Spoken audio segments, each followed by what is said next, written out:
The oil tanker C.Genuine moved quietly toward Kuwait's Mina Al Ahmadi port on a calm August morning. At 8 o'clock, the second engineer was reported missing. No one had heard a sound. There were no alarms, no signs of struggle. Within minutes, the crew began a full search of the massive vessel. Every deck, corridor, and machinery space was checked. His cabin door was open. His bunk was undisturbed. His phone and notebook lay neatly on the desk. The sea outside remained calm, as if nothing had happened. The C.Genuine was a modern crude oil tanker, built in 2021 and flying the Liberian flag. It carried a multinational crew of 23. Among them was a 37-year-old engineer from southern India, experienced, respected, and proud of his work. He had joined the ship less than 2 weeks earlier in Singapore. For 13 days, everything appeared routine, but behind the discipline, there were quiet signs of unease. Shipmates later recalled that he had grown withdrawn. He made frequent calls on the vessel's satellite phone, speaking softly in his native language, often for long stretches. He had mentioned family troubles at home, arguments, uncertainty, financial strain. During lunch one day, he told the chief engineer he hoped to sign off early. The company approved his request. He would be relieved in Kuwait just 2 days away. That decision seemed to calm him. He smiled again, joked briefly in the mess room, and promised colleagues he would solve things at home. "I have 2 children to live for," he said. At 8:25 p.m. on August 25th, he was last seen in his cabin reading quietly. The vessel continued north through the Persian Gulf under clear skies. Nothing seemed unusual. The next morning, he did not report for duty. When repeated knocks went unanswered, the chief officer opened the door. The cabin was empty. The master ordered an immediate search. Every space was checked twice. Then a message was sent to Mina Al Ahmadi port control man missing. Possible overboard. Nearby ships were alerted on radio channels 16 and 70. A man overboard broadcast was repeated every 15 minutes. The C.Genuine reversed course, tracing her previous track. Lookouts were posted with binoculars on both sides of the bridge. For 3 days, a multinational search unfolded across hundreds of square miles. Kuwait's Maritime Rescue Center coordinated efforts with stations in Bushehr and Bandar. Imam Khomeini in Iran. Helicopters flew low over the water. Patrol boats and merchant vessels formed sweeping grids. At night, searchlights cut across calm black water. Each hour, the captain filed situation reports the sea state. The coordinates, the outcome, no sighting. By the evening of August 28th, the rescue centers declared the operation concluded. Nothing had been found. The C.Genuine was released to continue her voyage.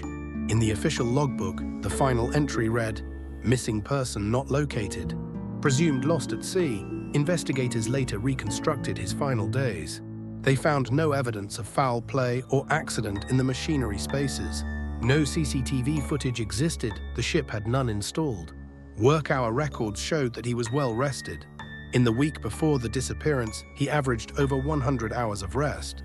No fatigue, no alcohol, no medication.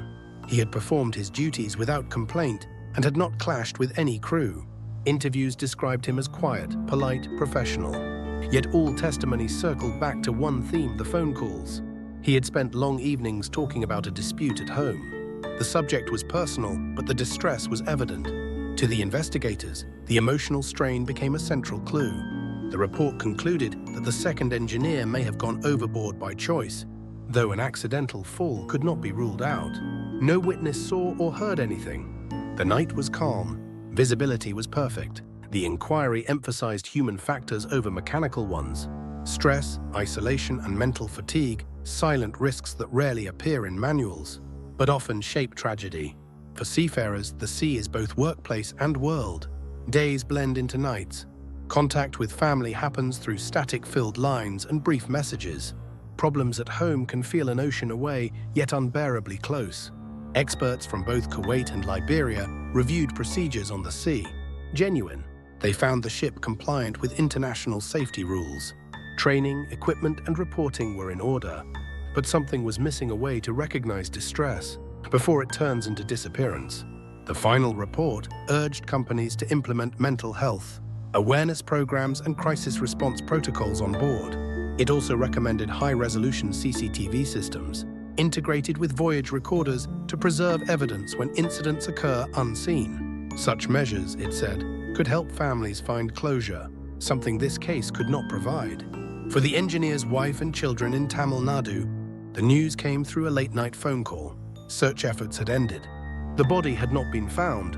In maritime law, that meant the man was presumed dead, but no certificate could yet be issued. Weeks later, his personal belongings were returned: a watch, a notebook, and a family photograph worn at the edges. The family still hoped for answers: a drift report, a new sighting, any sign from the sea. None came. Among mariners, the story spread quietly. Another man lost without trace. Another reminder of how thin the line is between routine and tragedy. The C.Genuine continued sailing under new voyages.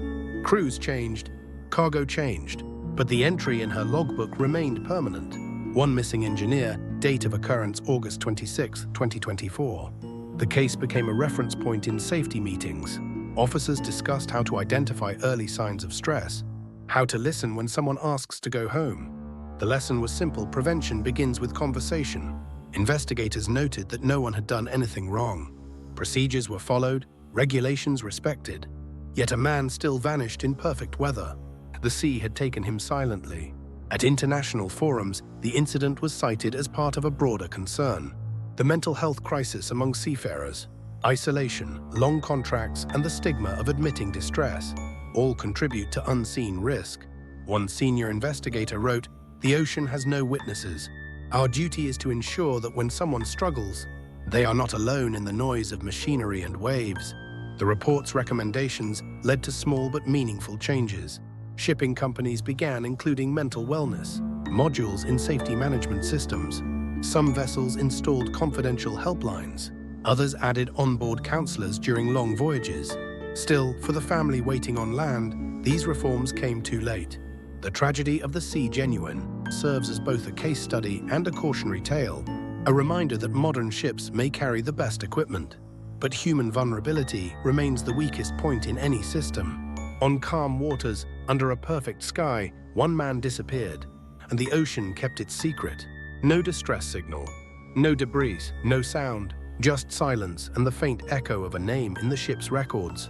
In the end, investigators wrote that the sea often offers no conclusion, only lessons. They ended their report with a single line: mental well-being is as critical to safety as any technical measure. For the world of shipping, that sentence carried weight. For one family in Tamil Nadu, it meant little comfort. And for those who sail, it became another reminder that the sea is vast, impartial, and endlessly mysterious. Because at sea, not every disappearance leaves evidence, only questions. And some questions, like the stillness of the Gulf, that morning, may never be answered.